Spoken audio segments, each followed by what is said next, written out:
हम सब जब प्रभु यीशु मसीह के मृत्यु में से जी उठने को मनाते हैं, तो मैं शांति रावटे आपके साथ मिलकर परमेश्वर पिता और प्रभु यीशु मसीह की प्रशंसा और स्तुति तारीफ करती हूँ।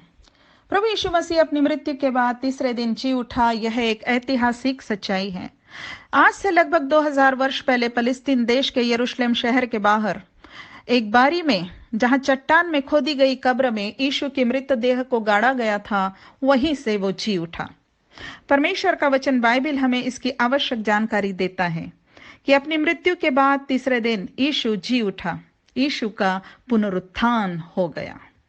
तीसरे दिन, जो सप्ताह का पहला दिन था, रविवार था, पौ फटते ही, मतलब सुबह होते मरियम मगदलिनी और योअन्ना और याकूब की माता, ये स्त्रियां और उनके साथ और भी स्त्रियां उन सुगंधित वस्तुओं को जो उन्होंने तैयार की थी लेकर कब्र पर आई कि यीशु की मृतदेह पर मले।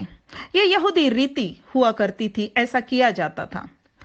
बड़ी भोर को जब सूरज निकला ही था तो वे कब्र पर आने को निकली थी और वे आपस में कहती थी कि हमारे लिए कब्र के द्वार पर से पत्थर कौन लुढ़काएगा, क्योंकि वह बहुत ही बड़ा था।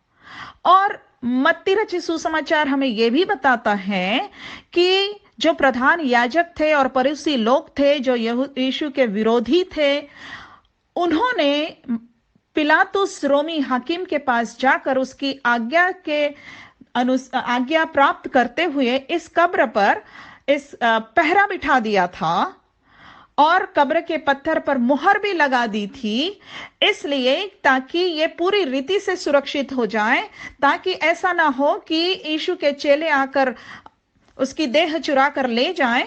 ये उनका कहना था, प्रधान याजकों और फरीसियों का, कि ऐसा ना हो जाए कि वो चुरा कर ले जाएं और फिर ये बात फैला दे कि यीशु मृतकों में से जी उठा। तो उन्होंने इस प्रकार से सुरक्षा का इंतजाम कर लिया था कि उस पर बड़ा पत्थर भी है, कब्र के द्वार पर उस पर सरकारी मोहर लगी हुई है, उसके सामने पहरुए खड़े हुए हैं। परंतु हम देखते हैं कि प्रभु यीशु मसीह का पुनरुत्थान हुआ। जैसा यीशु मसीह ने अपने जीवन काल में चेलों के सामने 3 बार यह भविष्यवाणी कर चुका था कि मैं तीसरे दिन जी उठूंगा, और हम देखते हैं कि यीशु मसीह जी उठा। तो इस दिन, जो सप्ताह का पहला दिन था, पौ फटते ही जब ये महिलाएं कब्र पर आ ही रही थी और चिंता कर रही थी कि कब्र के द्वार पर से पत्थर कौन लुढ़काएगा, क्योंकि वह बहुत ही बड़ा था, तो देखो एक बड़ा भूईडोल हुआ, क्योंकि प्रभु का दूत स्वर्ग से उतरा और पास आकर उसने पत्थर को लुढ़का दिया और उस पर बैठ गया। उसका रूप बिजली के समान और उसका वस्त्र हिम के समान उज्जवल था। उस स्वर्गदूत का, उसके भय से पहरुए कांप उठे और मृतक समान हो गए। ये स्त्रियां जो आ रही थी, जब उन्होंने आंख उठा के देखा कब्र की ओर, तो उन्होंने देखा कि कब्र का पत्थर तो लुढ़का हुआ है। स्वर्गदूत ने इन स्त्रियों से कहा, तुम मत डरो। पहरुए डर गए थे, मृतक समान हो गए थे। स्वर्गदूत इन स्त्रियों से कह रहा है, तुम मत डरो। मैं जानता हूं कि तुम यीशु को, जो क्रूस पर चढ़ाया गया था, ढूंढती हो। तुम जीवित को, मतलब जो जी उठ चुका है, उसको मरे हुए में क्यों ढूंढती हो? वो यहां नहीं है, परंतु अपने वचन के अनुसार जी उठा है। आओ देखो, यह स्थान देखो जहां यीशु पड़ा था। यीशु जी उठ चुका था। स्वर्गदूत ने पत्थर इसलिए नहीं हटाया था कि वो पत्थर हटाएगा और यीशु वहां से बाहर निकलेगा।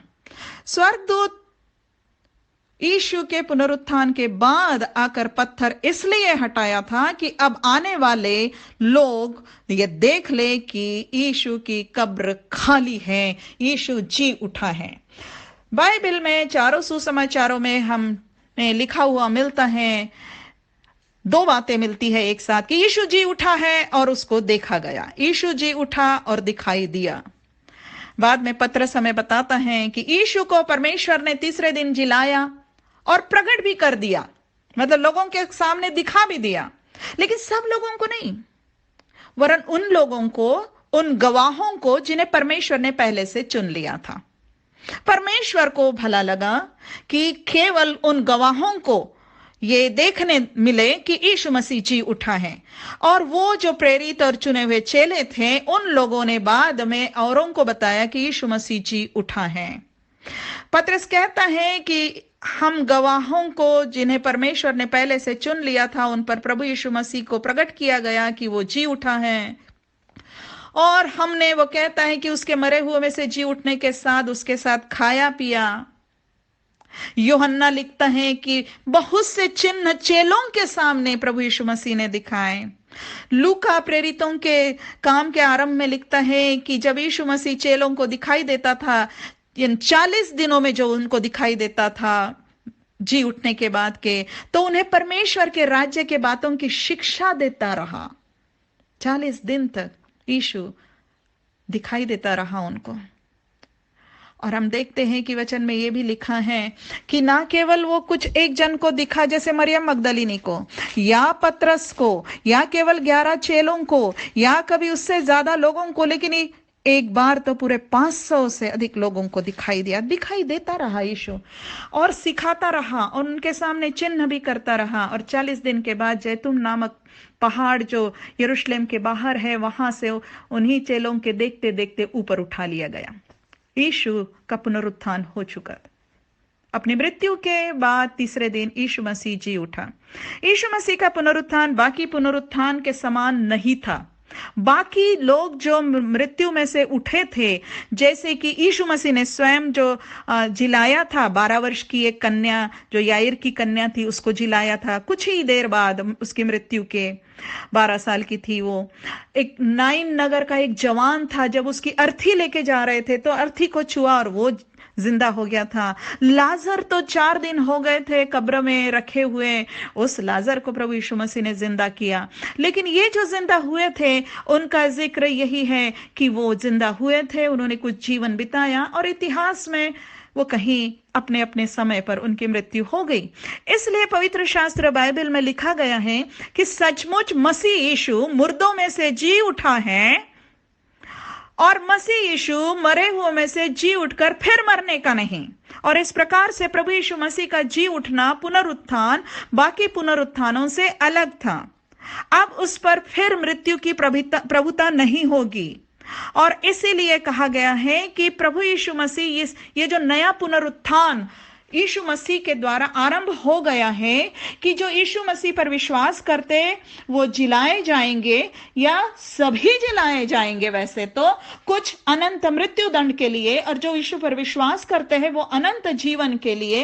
तो ऐसे सब पुनः जिलाए जाने वालों में प्रभु यीशु मसीह पहला फल हुआ, क्योंकि वही एक पहला है जो जी उठने के बाद अब उस पर मृत्यु की प्रभुता नहीं होगी। वो मरकर फिर से जी उठा, लेकिन जी उठने के बाद फिर मरने का नहीं। अद्भुत पुनरुत्थान प्रभु यीशु मसीह का, एक नया पुनरुत्थान, मृत्यु में से जी उठने का एक नई अवस्था प्रभु यीशु मसीह के द्वारा आरंभ हो गई।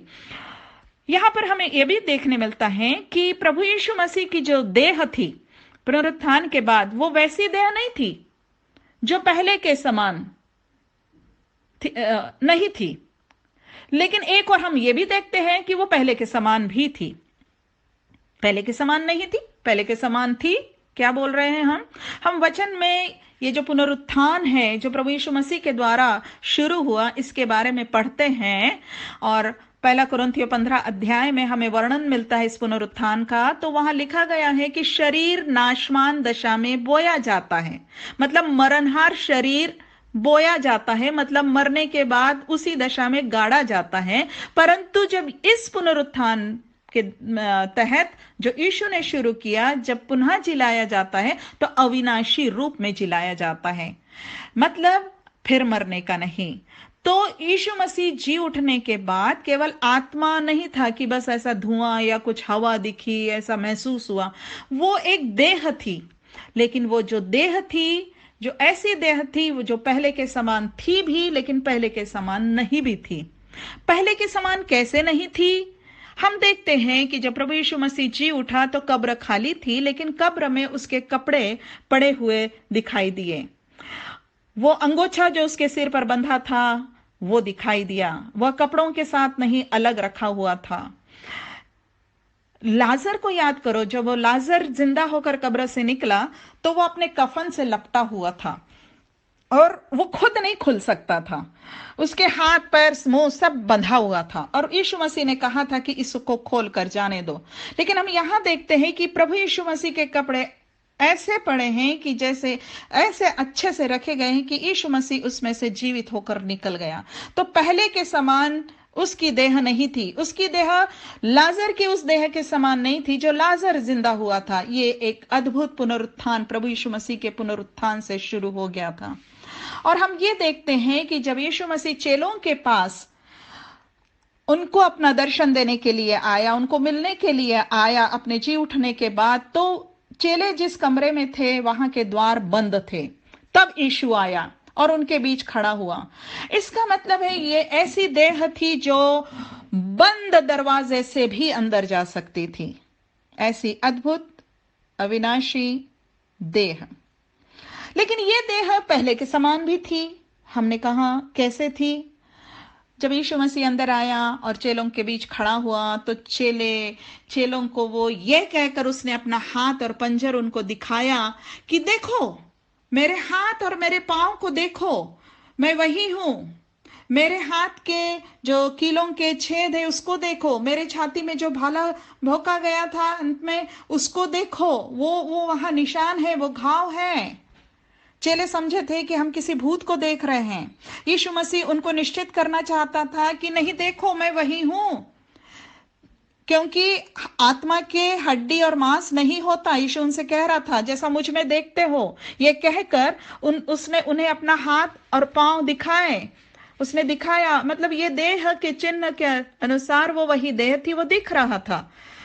और वो आनंद के मारे उनको प्रतीति नहीं हुई, फिर भी वह आश्चर्य करने लगे। तो यीशु ने उनसे कहा, क्या तुम्हारे पास कुछ भोजन है?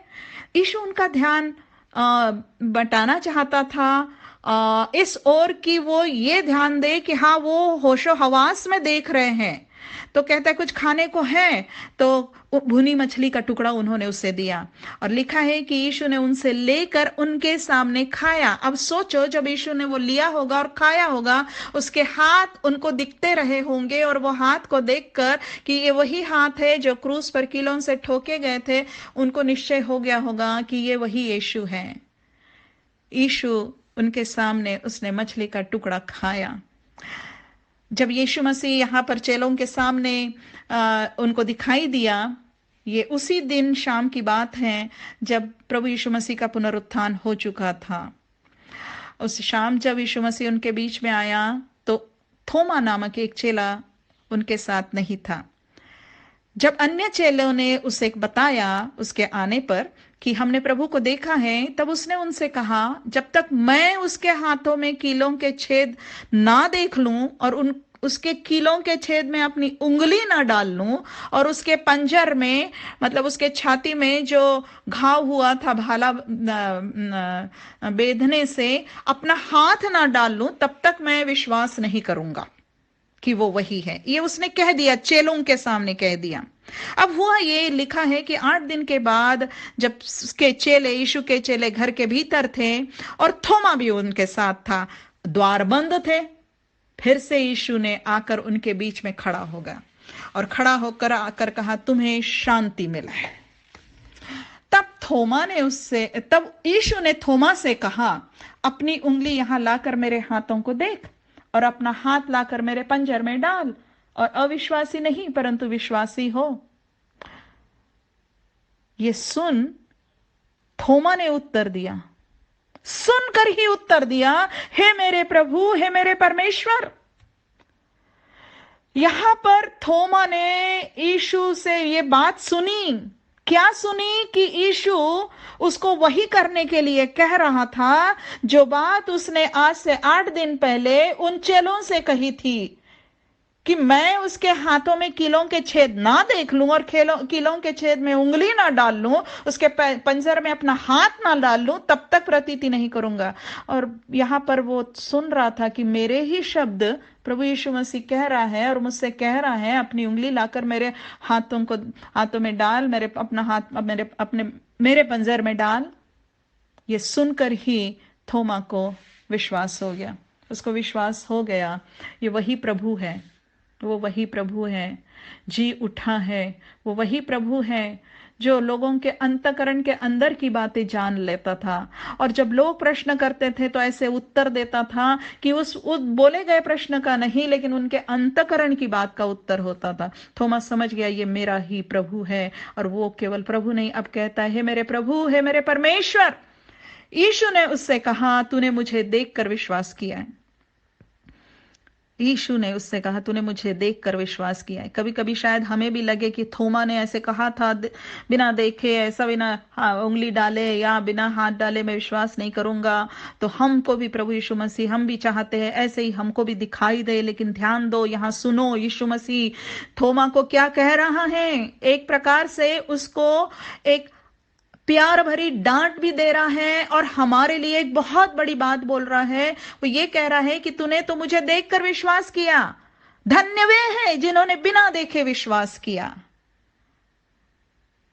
प्रभु यीशु मसीह कह रहा है धन्य वे हैं जो बिना देखे विश्वास किया। आज अगर हम थोमा से भी अधिक धन्य होना चाहते हैं तो हम हैं थोमा से भी अधिक धन्य, क्योंकि हम बिना देखे यीशु मसीह पर विश्वास करते हैं। जो कुछ यीशु मसीह के बारे में लिखा गया है उस पर हम विश्वास करते हैं, उसके इस सुसमाचार पर विश्वास करते हैं। यूहन्ना ने जो इस वृत्तांत को लिखा है, सब कुछ को, ये थोमा को कैसे यीशु मसीह ने कहा कि धन्य वे हैं जो बिना देखे विश्वास करते हैं, तो उसी आगे हम देखते हैं कि यूहन्ना लिखता है 30 वचन में, यूहन्ना के 20 अध्याय के, कि यीशु ने और भी बहुत चिन्ह चेलों के सामने दिखाए जो इस पुस्तक में नहीं लिखे गए हैं, परंतु जो लिखे गए हैं ये इसलिए लिखे गए हैं कि तुम विश्वास करो। मतलब तुम, ये लिखा गया इसको पढ़ो और विश्वास करो, और विश्वास करो कि यीशु ही परमेश्वर का पुत्र है, और विश्वास करके उसके नाम से जीवन पाओ।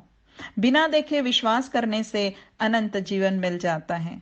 हम देखते हैं थोमा संदेह करने वाला था, थोमा ने, परंतु जब यीशु मसीह आया तो थोमा ने वो जो बोला था ऐसा करूंगा और उंगली डालूंगा या हाथ डालूंगा, वैसा कुछ नहीं किया, केवल सुनने से विश्वास किया, वो विश्वास करने वाला हो गया। आज हमारे लिए आवश्यक है कि जैसा वचन में लिखा है कि जो लिखा है उसको पढ़कर हम विश्वास करें और अनंत जीवन पाले, अपने पापों की क्षमा पाले इस प्रभु यीशु मसीह से, जो पुनरुत्थित हुआ है। पुनरुत्थित होने के पहले क्रूस पर उसने हमारे पापों के लिए अपना प्राण दिया। तो हम पहले ये विश्वास कर लें कि मैं पापी हूं, और प्रभु यीशु मसीह ने मेरे पापों का दंड अपने ऊपर लेकर मेरे लिए प्राण दिया, मेरे पापों के लिए प्रायश्चित हुआ, वो गाड़ा गया और तीसरे दिन जी उठा, और इसके द्वारा हमें पापों की क्षमा और अनंत जीवन मिलता है। हमारे लिए बहुत जरूरी है कि यीशु मसीह के पुनरुत्थान पर विश्वास करें। यीशु मसीह का पुनरुत्थान अद्भुत है। नंबर 1, यीशु मसीह के पुनरुत्थान के द्वारा यह बात प्रमाणित हो जाती है कि यीशु सचमुच उसमें ईश्वरत्व था, वो परमेश्वर का पुत्र था। रोमी अध्याय 1 वचन 4 में लिखा है कि जी उठने के कारण सामर्थ के साथ परमेश्वर का पुत्र ठहरा है यीशु। इसका मतलब ये नहीं कि जी उठा इसके कारण, ऐसा नहीं लिखा है कि जी उठने के कारण परमेश्वर का पुत्र ठहरा, लिखा है जी उठने के कारण सामर्थ के साथ परमेश्वर का पुत्र ठहरा। मतलब वो जो परमेश्वर का पुत्र था, इसकी और ज्यादा सामर्थ के साथ ये प्रकट हो गया कि हाँ, वो परमेश्वर का पुत्र है, वो परमेश्वर है, परमेश्वर का पुत्र। ये प्रभु यीशु मसीह, इसका पुनरुत्थान जो हुआ है, इस पर विश्वास करना बहुत आवश्यक है। इसलिए दूसरी बात हम देखते हैं कि सुसमाचार में प्रभु यीशु मसीह के जी उठने के बारे में बताया जाता है। 1 कुरिन्थियों 5:3-4 वचन में, 1 कुरिन्थियों 15 के 3 और 4 वचन में हम पढ़ते हैं, पवित्र शास्त्र के अनुसार यीशु मसीह हमारे पापों के लिए मर गया और गाड़ा गया, और पवित्र शास्त्र के अनुसार तीसरे दिन जी उठा। यह है पूरा सुसमाचार। वो हमारे पापों के लिए मर गया और गाड़ा गया, और पवित्र शास्त्र के अनुसार तीसरे दिन जी भी उठा। अब हमारे लिए तीसरी बात यह है कि हमें पुनरुत्थान पर विश्वास करना बहुत जरूरी है उद्धार के लिए। अगर हम उद्धार, पापों की क्षमा, मुक्ति चाहते हैं, छुटकारा चाहते हैं अपने पापों के दंड से, तो हमें, हमारे लिए लिखा गया है रोमियो इसका 10वें अध्याय के 9वें वचन में कि अब यदि तू अपने मुंह से यीशु को प्रभु जानकर अंगीकार करे और अपने मन में विश्वास करे कि परमेश्वर ने उसे मरे हुए में से जिलाया, तो तू निश्चय उद्धार पाएगा।